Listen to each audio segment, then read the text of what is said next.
بسم اللہ الرحمن الرحیم۔ السلام علیکم۔ مائکروسافٹ کے بانی بل گیٹس کو کون نہیں جانتا، جو آج بھی دنیا کی امیر ترین چند شخصیات میں شامل ہیں۔ ان کی امیری اور شہرت کے بارے میں شاید ہی دنیا میں کوئی ایسا شخص ہو جو نہ جانتا ہو، لیکن اس میں بھی کوئی دو رائے نہیں کہ پوری دنیا میں ماں سوائے چند لوگوں کے کوئی نہیں جانتا کہ بل گیٹس دنیا کا امیر ترین آدمی کیسے بنا۔ نہ کہ صرف دنیا کا امیر آدمی بنا، بلکہ پوری دنیا میں خیراتی ادارے چلانے والا بھی اہم سنگ میل عبور کیا۔ لیکن سب سے حیران کر دینے والی بات یہ ہے کہ بل گیٹس کوئی مسلمان نہیں ہے، نہ ہی وہ نمازیں پڑھتا ہے، لیکن پھر یہ آدمی کس لیے اپنی کل جائیداد کی ایک کثیر رقم صدقہ کرتا ہے، لوگوں کی فلاح پر خرچ کرتا ہے، جیسا کہ تعلیم، صحت، غربت کو ختم کرنے میں اپنا اہم کردار ادا کرتا ہے۔ قصہ مختصر یہ کہ ہر شخص کے لیے یہ جاننا ضروری ہے کہ بل گیٹس آخر دنیا کا امیر ترین آدمی کیسے بنا۔ جب یہی سوال افریقہ میں بل گیٹس سے کیا گیا تو مائکروسافٹ کے بانی بل گیٹس نے لمبی سانس لی اور توقف کے بعد کہا کہ میں نے یہ امیری اور خیرات ایک ان پڑھ لیکن انتہائی شاندار غریب فارمر سے سیکھی۔ لوگ بل گیٹس کا یہ جواب سن کر حیران رہ گئے۔ نہ کسی استاد کا نام لیا، نہ کسی امیر آدمی کا نام لیا، نہ کسی فیکٹری کا نام لیا، نہ اپنی ذہنی قابلیت اور محنت کی تصویر کی، بلکہ بالکل ہی ایسا جواب دیا کہ سننے والے دنگ رہ گئے اور بل گیٹس کا منہ دیکھتے رہ گئے۔ پھر صحافی نے پوچھا کہ کیا آپ بتانا پسند کریں گے کہ وہ ایسا کون سا راز ہے جو آپ نے ایک ان پڑھ فارمر سے سیکھا، جس کی بنا پر آپ دنیا کے امیر ترین آدمی بنے اور پوری دنیا میں آپ خیراتی ادارے بھی چلا رہے ہیں، جس سے آپ کی کل آمدن کا خطیر حصہ خرچ ہو جاتا ہے۔ بل گیٹس نے کہا، ایک دن میں پریشان حال اسکول کے کام کا بوجھ لیے تھکا ہارا گھر جا رہا تھا تو راستے میں میں نے ایک چھوٹے سے فارمر کو دیکھا جو کہ ایک درخت کے گھنے سائے میں آرام سے لیٹا ہوا تھا اور اس کی گنتی کی تھوڑی سی بکریاں گھاس چر رہی تھیں۔ میرے دل میں خیال آیا کہ ان معمولی سی بکریوں سے اس کے گھر کا گزارا کیسے ہوتا ہوگا۔ گرمی کی شدت سے بچنے کے لیے میں بھی اس فارمر یا چرواہا کے پاس جا کر کھڑا ہو گیا۔ اس نے مجھ سے میرا حال پوچھا اور اپنے ساتھ بیٹھنے کے لیے جگہ دی۔ مجھ سے پوچھا، کیا آپ پانی پینا چاہیں گے؟ میں نے کہا نہیں۔ کچھ دیر بعد میں نے بکریاں پالنے والے اس چھوٹے سے فارمر سے پوچھا کہ آپ کے پاس کتنی بکریاں ہیں اور سالانہ کتنا کما لیتے ہو؟ اس نے کہا، میرے پاس اچھی نسل کی 12 بکریاں ہیں جو مجھے سالانہ پاکستانی روپوں میں 3 لاکھ روپے دیتی ہیں، جو ماہانہ 25,000 بنتا ہے۔ مگر میں نے جب بکریوں کے ریوڑ پر نظر دوڑائی تو اس میں 12 نہیں 13 بکریاں تھیں۔ جب میں نے اس سے 13ویں بکری کے بارے میں پوچھا تو اس کا جو جواب تھا وہ کمال کا تھا، اور اس کا وہی ایک جملہ دراصل کامیاب ہونے کا بہت بڑا راز تھا، اور اس کے اسی جملے کی وجہ سے میں کامیاب ہوا۔ اس نے کہا کہ 12 بکریوں سے میں 3 لاکھ منافع حاصل کرتا ہوں، اور اس 13ویں بکری کے 2 بچے ہوتے ہیں، ایک کی قربانی کرتا ہوں یعنی ذبح کر کے غریبوں میں گوشت بانٹتا ہوں، اور دوسرا کسی مستحق غریب کو دے دیتا ہوں تاکہ وہ اس بکری کو پالے اور اسے مزید بچے پیدا کر کے فوائد حاصل کرے، جس سے مزید گوشت اور دودھ وغیرہ سے اپنی ضروریات پوری کرے۔ اس لیے یہ بکری میں نے گنتی میں شامل نہیں کی۔ یہ 13ویں بکری باقی کی 12 بکریوں کی محافظ ہے اور میرے لیے باعث خیر و برکت ہے۔ پھر بل گیٹس نے کہا کہ یقین کریں کہ یہ کوئی معمولی بات نہیں ہے۔ دنیا کے بڑے بڑے فلاسفروں کے فلسفے ایک طرف اور اس بکریاں پالنے والے نوجوان کا یہ جملہ ایک طرف، مجھے وہ بات ان پڑھ سادہ لوہ گلہ بان کامیابی کا وہ فلسفہ سمجھا گیا جو دنیا کی موٹی موٹی کتابیں مجھے نہ سمجھا سکیں۔ بل گیٹس کے یہ جملے سن کر تالیوں کی گونج اس قدر بلند ہوئی کہ جیسے کوئی ملک آزاد ہو گیا ہو۔ ناظرین اکرام، بحیثیت مسلمان یہ ہمارے لیے سونے سے لکھی گئی تحریر اور انمول ہیروں کے مترادف ہے، اور یہی ہمارا دین کہتا ہے۔ کچھ دیر پہلے ہی میں ڈاکٹر اسرار احمد رحمۃ اللہ علیہ کا بیان سن رہا تھا، جس میں انہوں نے کہا، فرمان نبوی صلی اللہ علیہ وآلہ وسلم ہے کہ صدقہ و خیرات سے مال کم نہیں ہوتا۔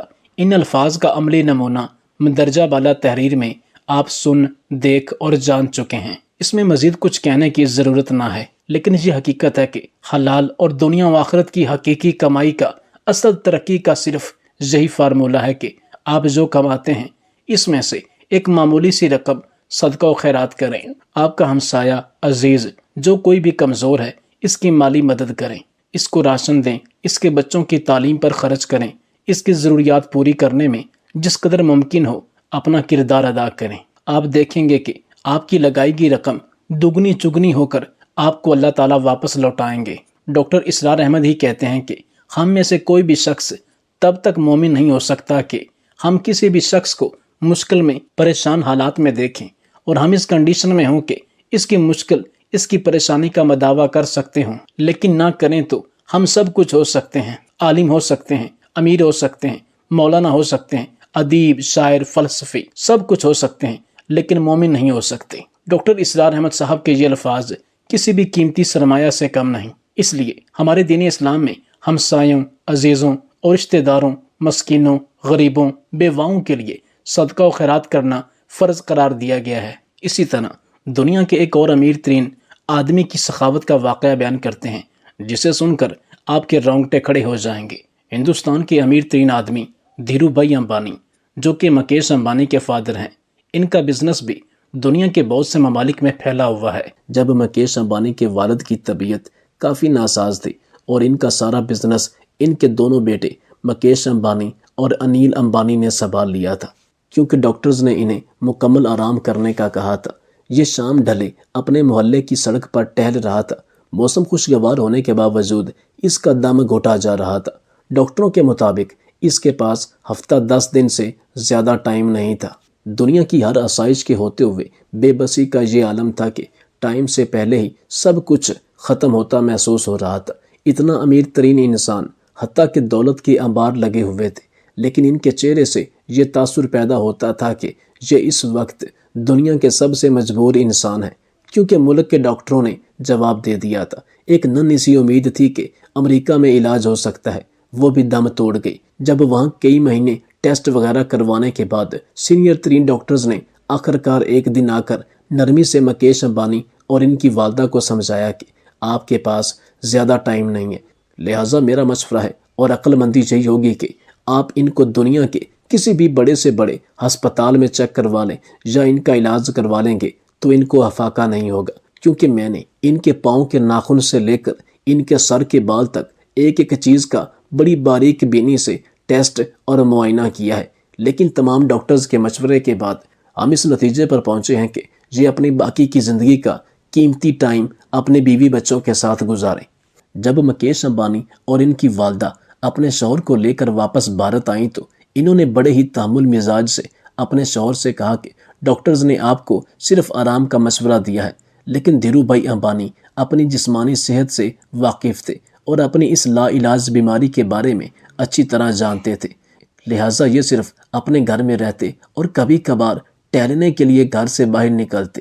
تو یہ اپنے گھر سے ٹہلنے کی غرض سے محلے میں نکلے تھے اور بے خبری کے عالم میں نہ جانے کتنی دیر ٹہلتا رہا۔ اس کی سوچوں کا تسلسل تب ٹوٹا جب ٹہلتے ٹہلتے وہ ایک تنگ سے بے رونق پل پر پہنچ چکا تھا۔ سڑک پار دوسری طرف 2 منزلہ مکان کے دروازے کے باہر ایک خاتون کھڑی کسی آدمی سے گفتگو کر رہی تھی۔ انہیں محسوس ہوا کہ وہ عورت روتے ہوئے اس مرد سے کوئی بات کر رہی ہے۔ نہ جانے کیوں ان میں تجسس پیدا ہوا کہ وہ عورت اس مرد کے سامنے کیوں رو رہی ہے۔ جب یہ اس گھر کے نزدیک پہنچے تو عورت اس مرد کی منتیں کر رہی تھی کہ گھر میں بچوں کو کھلانے کے لیے کچھ نہیں، کرایہ دینے کی سکت نہیں ہے، اس لیے انہیں زبردستی گھر سے نہ نکالے۔ لیکن وہ آدمی عورت کو ڈانٹ رہا تھا کہ کرایہ دو، خواہ کوئی دھندا کر کے دو، ورنہ اس کا سامان باہر پھینک دے گا۔ عورت مسلسل رو رہی ہے اور منت سماجت کر رہی تھی، لیکن وہ آدمی اول فول بکتے گالیاں دیتے چلا گیا۔ تو مکیش امبانی کے پتا بے دھیانی سے اس عورت کے پاس چلا گیا اور اس عورت کو مخاطب کر کے کہنے لگا کہ دراصل میں نے ابھی گزرتے ہوئے تمہاری اس آدمی کے ساتھ تھوڑی سی گفتگو سنی ہے۔ مجھے بتاؤ میری بہن، تمہارا کیا مسئلہ ہے؟ دلوں کا حال تو بھگوان جانتا ہی ہے۔ بہن مجھے بتاؤ کیا بات ہے؟ وہ بولی، میں ایک بیوہ عورت ہوں، میرے چھوٹے چھوٹے بچے ہیں، شوہر کو فوت ہوئے سال ہونے کو ہے۔ شروع میں تو پڑوسی رشتہ دار کچھ مدد وغیرہ کر دیتے تھے، پھر آہستہ آہستہ سب نے ہاتھ کھینچ لیا۔ گھر میں راشن نام کی کوئی چیز نہیں ہے، مالک مکان کا صبر بھی ختم ہو گیا ہے، کیونکہ مسلسل 2 ماہ سے میں اس مکان کا کرایہ نہیں دے سکی۔ اس نے کل شام تک کی آخری مہلت دی ہے، اگر کرایہ نہ دیا تو سامان سمیت گھر سے نکال دے گا۔ میرے پاس اب اور کوئی چارہ نہیں رہا۔ یہ کہتے ہوئے اس کی آواز بیٹھ گئی اور اس کی آنکھوں سے زاروں قطار آنسو بہنا شروع ہو گئے۔ اس نے بھی جلدی سے دوسری طرف مڑ کر بہانے سے اپنے آنسو صاف کیے، پھر مڑ کر جلدی سے بولا، بس ٹھیک ہے بہن، کوئی بات نہیں، اور اپنی جیبوں میں ہاتھ ڈالے تو پتہ چلا کہ جیبوں میں جو رقم ہے وہ نہ ہونے کے برابر ہے، کیونکہ جس عالم میں وہ نکلا تھا اسے تو ہوش ہی نہیں تھا کہ اس کے ساتھ چلتے ہوئے ایسا منظر اس کا منتظر ہوگا۔ اس نے خاتون سے کہا، فی الحال یہ رکھو اور مجھے اپنا مکمل پتہ بتاؤ، فکر کرنے کی کوئی ضرورت نہیں، اپنے گھر جاؤ، بھگوان کی کرپا سے سب ٹھیک ہو جائے گا۔ خاتون بے یقینی کے انداز میں اس کی طرف دیکھ رہی تھی، جیسے سوچ رہی ہو کہ اس پر بھروسہ کرے کہ نہ کرے، کیونکہ یہ مسلسل اس عورت کو کہہ رہا تھا کہ تمہیں پریشان ہونے کی ضرورت نہیں ہے، تم چپ چاپ گھر میں بیٹھ جاؤ۔ اس نے پھر سے یقین دہانی کرائی کہ تم جاؤ اور ایڈریس بتا دو۔ بس اس نے آخرکار اپنا نام، گلی وغیرہ اور ایڈریس بتا دیا اور پھر ایک طرف کو چل پڑی۔ تھوڑی دیر تک خاتون کو جاتا دیکھنے کے بعد وہ مڑا اور واپسی کی طرف تیزی سے قدم اٹھانے لگا۔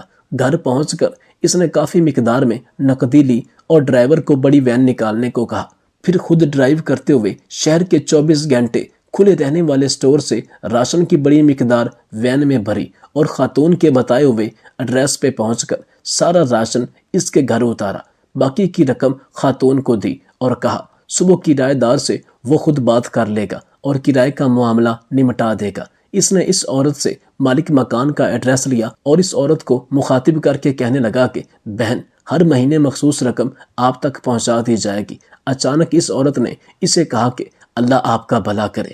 تو اس نے اس عورت سے پوچھا کہ آپ کس دھرم سے تعلق رکھتی ہیں؟ تو اس عورت نے کہا کہ میں مسلمان ہوں، کیونکہ اس سے پہلے انہوں نے کبھی اس عورت سے نہیں پوچھا کہ تم کس مذہب سے تعلق رکھتی ہو۔ یہ تو جب اس عورت نے کہا کہ اللہ آپ کا بھلا کرے تو ان کو شک پڑا کہ یہ مسلمان ہے اور انہوں نے اپنی تسلی کر لی۔ پھر انہوں نے اس عورت سے کہا کہ اللہ سے میری صحت کے لیے دعا کیجیے گا، لیکن یہ عورت نہیں جانتی تھی کہ یہ سخی انسان مسلمان نہیں بلکہ ہندو ہے۔ خیر، یہ کہہ کر جلدی سے بنا کچھ کہہ سنے واپس مڑ گیا۔ خاتون بت بنی بے یقینی کے عالم میں کھڑی آنسو بھری نگاہوں سے دیکھتی رہ گئی اور وہ وین سمیت نظروں سے اوجھل ہو گیا۔ مکیش امبانی کے والد کی کیفیت اب کافی بلکہ بہت مختلف تھی۔ اس کے انگ انگ سے خوشی پھوٹ رہی تھی۔ کچھ گھنٹوں پہلے جو اس کی حالت تھی وہ اب یکسر بدل گئی تھی۔ اب اسے ہفتہ 10 دن گزارنے کی جو فکر تھی وہ تھوڑی کم ہو گئی تھی۔ ہفتہ 10 دنوں کا خیال آتے ہی اس نے کاغذ قلم لے کر خاتون کا ایڈریس لکھ کر وصیت لکھی کہ ہر ماہ باقاعدگی سے 4 لوگوں کے معقول سے بڑھ کر خرچے کی ایک رقم اس ایڈریس پر بھجوائی جائے۔ اس کے نیچے اس نے اپنے دستخط کر دیے اور کاغذ کو لفافے میں بند کر کے تجوری میں رکھ دیا۔ اب اسے لگ رہا تھا کہ اپنے آخری سفر کے لیے وہ تیار ہے یا تھوڑی بہت تیاری کر لی ہے۔ پھر ہفتہ گزر گیا اور 10 دن گزر گئے، پھر مزید 10 اور پورے 15 دن گزر گئے۔ گھر والوں کے کہنے کے باوجود وہ ہسپتال نہیں گیا اور پھر پورا 1 مہینہ گزر گیا اور اگلے مہینے کی رقم بھی اس نے فوراً بھجوا دی۔ پھر ایسے 1 مہینہ کرتے پورا سال گزر گیا اور وہ معمول کے مطابق رقم بھجواتا رہا۔ پھر 5 سال، پھر 10 سال گزر گئے اور پھر پورے 16 سال گزر جانے کے بعد ایک رات وہ معمول کے مطابق اٹھا اور اپنے بڑے گھر کے گراس ایریا میں ٹہلنے لگا۔ اچانک اس کی طبیعت ناساز ہو گئی اور اسے اپنی سانسیں پھولتی ہوئی محسوس ہوئی۔ بڑی مشکل سے اپنے کمرے میں آ کر لیٹ گیا۔ بڑی مشکل سے یہ اٹھا اور اپنے واش روم تک گیا۔ واش روم سے نکلنے کے بعد اسے ایسا محسوس ہوا کہ اس کا دم گھٹ رہا ہے۔ اس نے گلاس اٹھایا اور جیسے ہی جگ میں سے پانی ڈالا اور تھوڑا سا پانی پینے کے بعد جب یہ گلاس کو واپس ٹیبل پر رکھنے لگا تو وہ بجائے ٹیبل کے نیچے فرش پر گر گیا اور اس جہان فانی سے رخصت ہو گیا۔ یہ واقعہ یہاں ختم نہیں ہوتا، اصل خلاصہ تو اب آنا ہے۔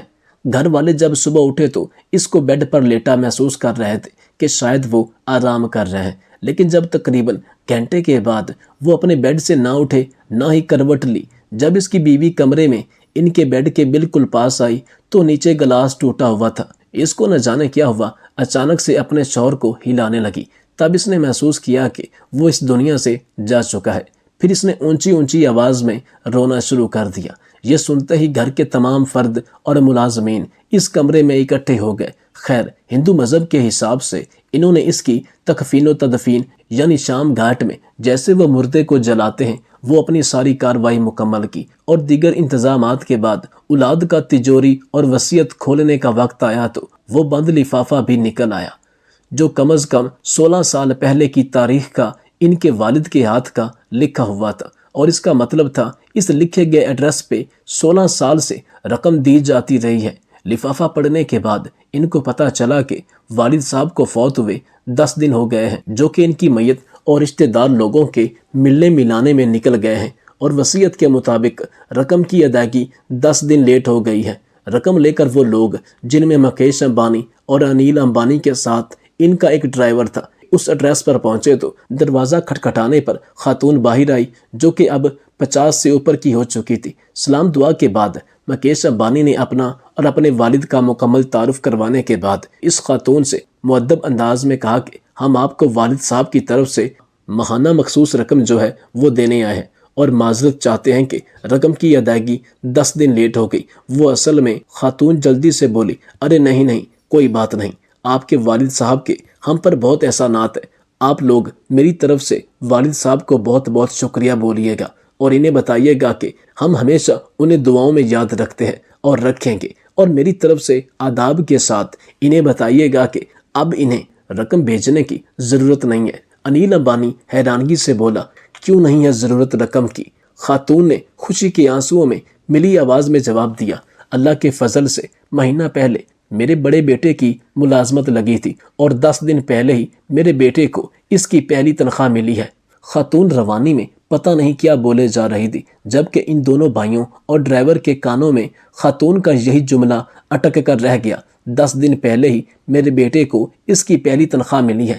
پھر یہ دونوں بھائی اس عورت کا شکریہ ادا کر کے اپنے گھر واپس لوٹ آئے۔ اس عورت نے بھی کبھی یہ جاننے کی کوشش نہیں کی تھی کہ ان کا مذہب کیا ہے یا مکیش امبانی کے والد اتنے امیر انسان ہیں۔ جب یہ واپس اپنے گھر لوٹے اور اپنی والدہ سے اس واقعے کے متعلق ساری ڈیٹیلز بتائیں تو وہ بڑی حیران ہوئی اور ساری کہانی کو سمجھ گئیں کہ ڈاکٹرز نے جب انہیں 10 دن کا ٹائم دیا تھا تو یہ 16 سال کس ڈیوٹی کو انجام دیتے ہوئے گزار چکے تھے۔ ناظرین کرام، آپ صلی اللہ علیہ وسلم کا فرمان ہے کہ رازداری میں کیا گیا صدقہ اللہ پاک کے غصے کو بجھاتا ہے، اور ہر عقل رکھنے والے کے لیے اس واقعے میں صدقے کے متعلق بڑی کھلی اور واضح نشانی موجود ہے۔ اس میں کوئی دو رائے نہیں کہ صدقہ مال و جان دونوں میں اضافہ کرتا ہے، صرف مال میں نہیں بلکہ عمر کو بھی بڑھاتا ہے۔ جس شخص کو اب بھی یقین نہ ہو رہا ہو وہ کسی بھی غریب، بیوہ، یتیم، مسکین کے ساتھ یہ تجربے کے طور پر ایسا کر کے دیکھ لیں، اگر اس کے مال و جان میں اضافہ نہ ہو تو وہ میرا گریبان پکڑ سکتا ہے۔